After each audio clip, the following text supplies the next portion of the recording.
Amém? Eu cumprimento a igreja com paz do Senhor. Eu quero ficar aqui mais pertinho, sabe? Eu gosto de ficar pertinho do povo.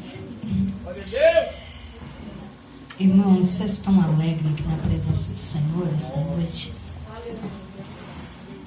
O pastor sabe que eu tive uma enfermidade agora recentemente. Eu confesso aos irmãos que eu até fiquei preocupada hoje, porque ainda senti algumas dores, mas foi chegando pertinho do culto, a gente vai orando e o Senhor vai trabalhando conforme o seu querer, conforme a sua vontade, né? E nós estamos aqui reunidos, pessoas selecionadas. Você saiu da sua casa hoje, você foi selecionado pelo Senhor para estar aqui, para apresentar a Ele a sua ação de graça, ou receber dEle, ou ouvir dEle. E a pessoa que adentra o santuário de Deus jamais volta da mesma maneira que entrou. Se voltar é porque quis voltar. Aqui é casa de cura, de milagres e de libertação. Amém? Você pode dar glória a Deus essa noite? Aleluia. Glorifica Ele, adore a Ele, porque Ele é digno de toda honra, toda glória e de todo louvor. Evangelho segundo escreveu Lucas, capítulo de número 17, verso de número 26. Vai fazer 1 ano e 6 meses, 1 ano e 8 meses, eu acho que eu ministrei a palavra do Senhor. E eu confesso que não esfolhei Bíblia, não li, não procurei nada, porque eu sabia que hoje o próprio Deus queria falar de forma totalmente espontânea com esta casa. Amém? E na frequência do culto, Deus falou de amor. E o Pai que ama, Ele corrige. Às vezes a gente chega na igreja, né, ouve uma exortação de Deus, chega em casa e fala, mas aquele irmão foi tão duro. Mas a verdade, se Deus não nos corrigir, não nos alinhar, nós não chegamos ao reino de Deus. Não entraremos pelos portões celestiais, porque não fomos orientados aqui. E é por isso que Deus permite inúmeras coisas acontecer na nossa vida, inúmeros processos, para que a gente possa estar verdadeiramente dentro do centro da vontade dele. Vendo em Lucas, capítulo 17, verso de número 26, vou ler apenas alguns versículos, e diz assim: e como aconteceu nos dias de Noé, assim será também nos dias do Filho do Homem. Comiam, bebiam, casavam e davam-se em casamento. Até o dia em que Noé entrou na arca, veio um dilúvio e consumiu a todos. Vira para o teu irmão, diga para ele, Noé entrou na arca. O Senhor está nos convidando a entrar na arca essa noite. Você crê? Evangelho segundo escreveu Lucas, capítulo de número 17. Eu amo a Bíblia, eu amo esse texto do Novo Testamento. A Bíblia diz, podeis se sentar, irmãos. A Bíblia diz que Jesus, depois de ser questionado por alguns fariseus, quem conhece a trajetória de Jesus vai entender que toda vez que Jesus ministrava, toda vez que Jesus pregava uma palavra, sempre tinha no meio da multidão um fariseu que queria contestar o que Jesus estava falando. Se você parar para analisar os textos da Bíblia, você vai ver que diversas vezes Jesus foi confrontado pelos fariseus no meio da sua trajetória. E qual é o irmão, qual é a irmã que não inicia um ministério e que é questionado por algum fariseu que não acredita, que não confia naquilo que Deus colocou em suas mãos, naquilo que Deus te chamou para ser ou para fazer? Quem é que no meio do caminho nunca teve um fariseu para tentar desviar os teus passos, mudar a tua chamada ou querer dar ordem como se fosse Deus em sua vida? Sempre no nosso caminho vai ter um fariseu, e no Evangelho de Jesus não foi diferente. Estava Jesus apregoando o reino de Deus e a vinda do reino de Deus. Os fariseus, a não acreditar que Jesus era o Messias, o verdadeiro Filho de Deus, o enviado por Deus, o profeta enviado por Deus. Os fariseus, a não acreditar que Jesus era o profeta que ia mudar a lei, mudar as coisas, mudar a realidade, mudar o contexto do homem, quebrar o protocolo do homem, Aleluia. Os fariseus contestavam Jesus. E eles queriam pegar Jesus naquilo que Jesus estava falando. Porque nós falamos do que testificamos, nós falamos do que vivemos.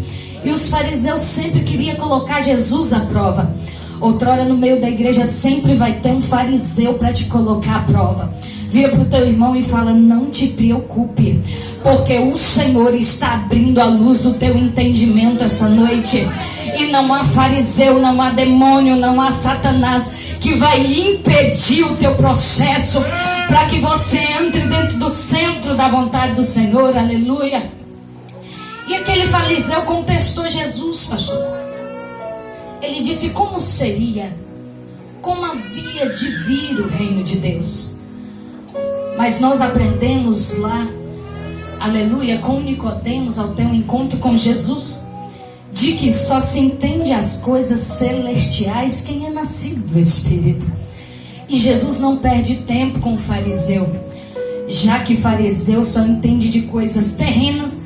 Jesus começa a explicar numa linguagem terrena também para o fariseu, porque é assim que o servo de Deus conduz, aleluia, o reino, da forma que Jesus ensinou. Nós nos comunicamos de uma forma com quem tem o Espírito e de outra forma com quem não tem o Espírito. Como o fariseu só entende coisas terrenas, nós também falamos com ele sobre coisas terrenas. E Jesus vai fazer uma parábola.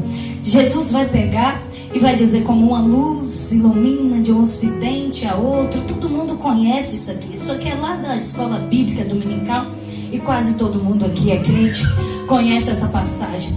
E Jesus já vira as costas para o fariseu e para de frente os seus discípulos, de frente àqueles que caminhavam com ele, que testificavam da mesma fé dele. E agora Jesus vai relembrar de fatos que tinham acontecido há milhares de anos atrás, que tinha passado todo o milênio. E Jesus vai olhar para os seus discípulos com toda a sua simplicidade e vai falar num contexto espiritual. E vai dizer para ele: olha, vocês lembram como foi nos dias de Noé? Como aconteceu exatamente nos dias de Noé, assim vai ser, aleluia. O fariseu me perguntou e eu falo para vocês: homens e mulheres comiam, bebiam, viviam uma vida tranquila. Homens e mulheres estavam recebendo a abundância de Deus. Estava na época de grandes plantações, de grandes colheitas. Comiam, bebiam, se deleitavam, casavam, davam-se em casamento. Estava tudo correndo naturalmente. Daí Deus se levantou do trono, olhou para a terra, viu o seu povo e não agradou do que eles fizeram. Não agradou da conduta, não agradou da forma que eles levavam, não agradou da maneira que eles caminhavam. Deus olhou do céu na terra e falou: eu vou fazer juízo sobre o povo. Eu vou medir numa balança. Eu vou colocar em cima da balança. E agora eu vou colher. Aleluia. Eu vou ver para que lado ela vai descer. E quando Deus viu um povo de coração corrompido. Um povo que vinha no culto, mas não adorava. Um povo, aleluia, que era levado pela emoção, aleluia, e esqueceu de sacrificar para buscar o Espírito, pastor. Um povo que era levado pelo seu próprio achismo, pela sua própria consciência. A Bíblia diz que o povo se corrompeu, mas aquele povo era um povo escolhido do Senhor. O Senhor procurava o povo no holocausto, onde eram apresentados naquela época sacrifícios, e o Senhor não achava sacrifício. O povo queria e recebia, mas o povo não dava. A Bíblia diz que Deus criou uma geração simplesmente para que o adorassem em espírito e em verdade. E o povo corrompeu o coração de uma tal maneira, endureceu o coração de uma tal maneira, que o povo não apresentava mais, aleluia, holocausto, não se apresentava mais para o Senhor. Eu volto lá no Evangelho, aleluia, eu volto lá no Velho Testamento, lá no Jardim do Éden, e vejo quando Adão pecou, como foi. A Bíblia diz que Adão se escondeu de Deus, porém Deus desceu do jardim. Sabe o que Deus está te dizendo hoje? Não importa se você pecou, filho. Não importa Ainda se você errou, filho, ainda há esperança enquanto desço no jardim. Mas vai chegar uma hora que eu não desço mais no jardim. Vai chegar na hora que eu não venho mais palestrar contigo. Então apresente holocausto, aleluia, no meu santuário. Apresenta sacrifício de oração, apresenta sacrifício de louvor, porque eu desço no lugar do encontro e você não está lá. Eu vou no lugar do encontro, mas eu não te vejo. Eu desço no lugar do encontro, mas eu não consigo falar contigo. Eu venho no culto, mas você não me adora. Eu venho no culto, mas você não se confessa, não se arrepende. Deus manda eu te dizer, eu vou para descer nesse jardim. Aleluia. E nos dias de Noé, Deus parou de descer no jardim. Nos dias de Noé, Deus falou assim: eu vou matar esse povo. Eu vou consumir este povo. Deus olhou para o céu, na terra, e se arrependeu de ter criado uma geração. É Velho Testamento, Gisele? Não, não, é Novo Testamento. É Jesus falando para os seus discípulos. E como aconteceu nos dias de Noé, assim também será nos dias do Filho do Homem. Aleluia! Aleluia! Deus olhou do céu, na terra e falou: cadê o meu povo? Cadê o meu povo que me adorava? Cadê o meu povo que me buscava na madrugada? Cadê o povo do monte? Cadê o povo do vale? Cadê as primícias? Aleluia! E foi passando de geração em geração, e a igreja foi ficando moderna. E Jesus está dizendo: e como aconteceu nos dias de Noé. Aleluia, Deus. Aleluia. Jesus te procura no lugar do encontro. Aleluia. Não sai de lá. Não importa o que aconteceu, não se esconda, porque Ele te acha. Ele já me achou inúmeras vezes. Eu sou testemunho vivo de que Deus te acha. Aleluia. Glória a Deus. Aleluia. Oh, Jesus. O Pai corrige porque ama, não se esconda. Oh, calabrachoia. Não se esconda. Alabrante que labrachoia. Jesus está te procurando. Aleluia. Eu não sei porque Deus me leva nesse texto, porque eu nunca preguei esse texto dessa maneira. Mas Jesus vincula isso lá com o jardim do Éden e diz assim: eu desci para falar com Adão. Eu estava lá para ouvir o meu filho. Eu estava lá para ouvir que ele tinha errado, que ele tinha pecado. Mas Adão se escondeu da minha face. E Deus está dizendo: chega de se esconder. Não se esconda. Eu desci para falar contigo. Eu desci no jardim. Oh, aleluia. Deus disse: eu vou matar esse povo. Mas quando ele olhou do céu e viu escuridão, no meio de uma escuridão tinha uma luz. Eu vejo ministros do evangelho por aí dizendo assim: eu não vou pregar em tal lugar porque eu vou sofrer retaliação. Não entendo, porque eu não sei se a Bíblia de alguns é diferente, mas a minha Bíblia diz que a luz, que as trevas não tem poder para consumir a luz, mas a luz tem poder para consumir as trevas. Eu não sei por que medo de macumbeiro, de orador contrário. Eu não sei por que medo de favela, de viela, medo de traficante. Eu não sei por que, pastor. Porque se você é luz, as trevas não têm poder para te consumir. No meio da escuridão tinha uma luz. Olhou Deus com toda a sua fúria e repulsa sobre o povo. mas abre uma luz no entendimento de Deus. Porque no meio de uma geração corrompida, sempre tem um diferente. Vira para o teu irmão, diga para ele, fala assim: você é o irmão diferente que Deus está vendo aqui essa noite. Oh, aleluia, sempre tem um diferente. E Deus disse assim: eu até tinha prazer em consumir o povo, mas aquele ali é diferente. Não tem ninguém no santuário, mas ele está.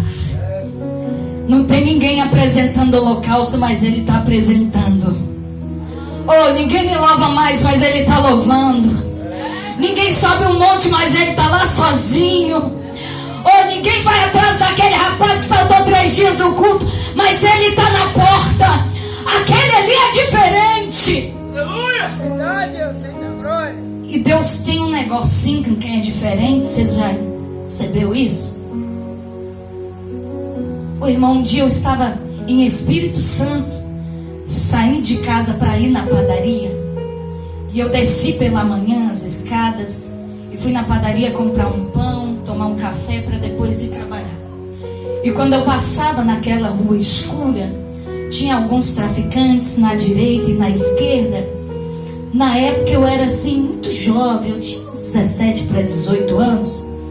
Só que eu sou filha da velhinha do croque, sabe, aquela que não cessa a oração. E eu estava caminhando e Deus falou comigo, e falou nitidamente. E eu achei que eu estava ficando louca, porque nunca tinha ouvido a voz do Senhor. E eu estava caminhando em direção à padaria e eu ouvi uma voz que dizia: pare e volte. E esta voz falava com muita convicção. E o meu corpo arrepiava, e aquele arrepio não era de medo, era de paz. E eu senti a presença de Deus, e senti como se um anjo de Deus descesse à minha frente e fizesse a minha guarda. Na mesma hora que eu parei e que eu voltei, eu escutei vários tiros. Irmãos, era tiro para tudo quanto é lado, era uma briga de gangue. E eu estava no meio da guerra. Aleluia. E o anjo de Deus me guardou. Aleluia. Aleluia. Deus tem uma coisinha com quem é diferente. Aleluia. Quando Deus fala assim: a menina dos meus olhos, não toca não. Porque Deus tem uma coisinha com quem é diferente. Oh, glória a Deus. É verdade, Deus. Eu tenho 30 anos e já vivi um período lá fora. Mas desses 30 anos foi quase uma vida nos caminhos do Senhor e na obra de Deus. Quando a minha mãe engravidou de mim, quando a minha mãe se batizou, eu tinha 8 meses na barriga dela. Eu praticamente batizei 2 vezes. Batizei dentro do ventre da minha mãe e depois em 2010, quando cheguei do seminário. E Deus, eu já vi muita coisa. Deus, ele tem um jeitinho de te trazer para dentro do propósito, mesmo que você não queira. Noé não tinha mais a mesma força. E que bom que hoje é um culto simples, um culto pequeno, para a gente falar assim com muita simplicidade, para as pessoas entenderem o que Deus está querendo dizer com você aqui nessa noite. Noé não tinha mais a mesma força. Você acha que uma pessoa sozinha, fazendo a diferença no meio de uma geração corrompida, tem mais a mesma força? E aí os que se corrompem ainda querem te criticar. O dia que você diz que não pode fazer, que não pode pregar, que não pode louvar, o dia que você fala: eu estou cansado, eu preciso de oração, a geração corrompida quer te criticar. E fala: ó, o irmão está em pecado, o irmão está se desviando. Noé não tinha mais força. Era Noé sozinho, lutando em meio a uma geração corrompida. Talvez os passos de Noé já estavam até parando.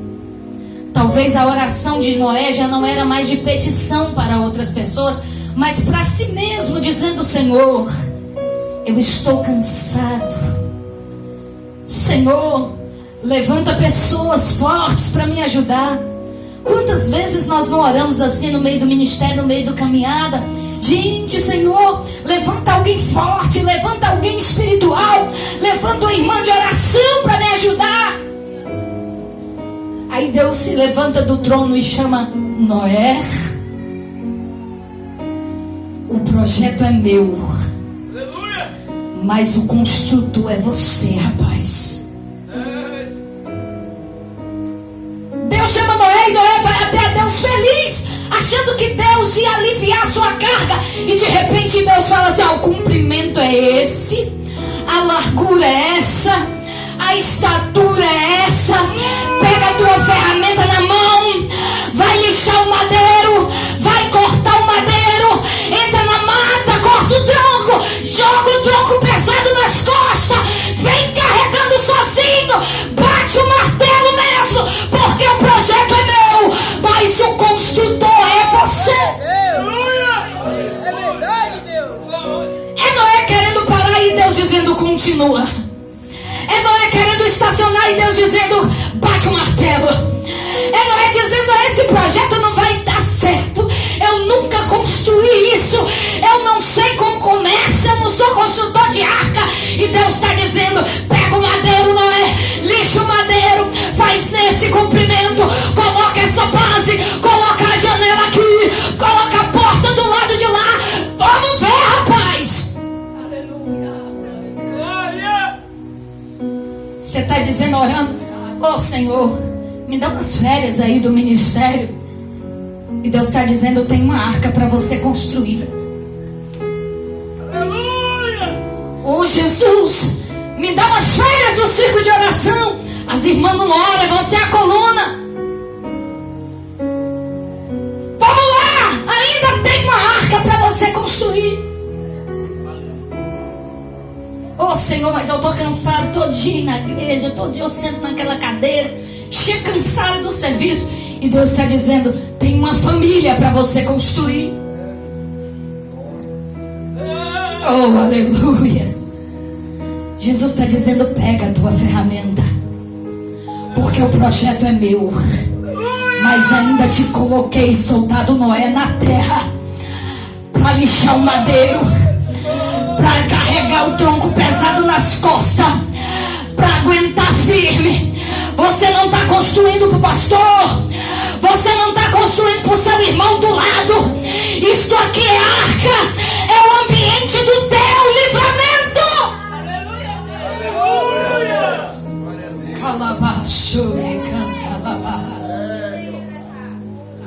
Isto aqui é o ambiente do teu livramento, rapaz. Este livramento vai estender sobre tua família.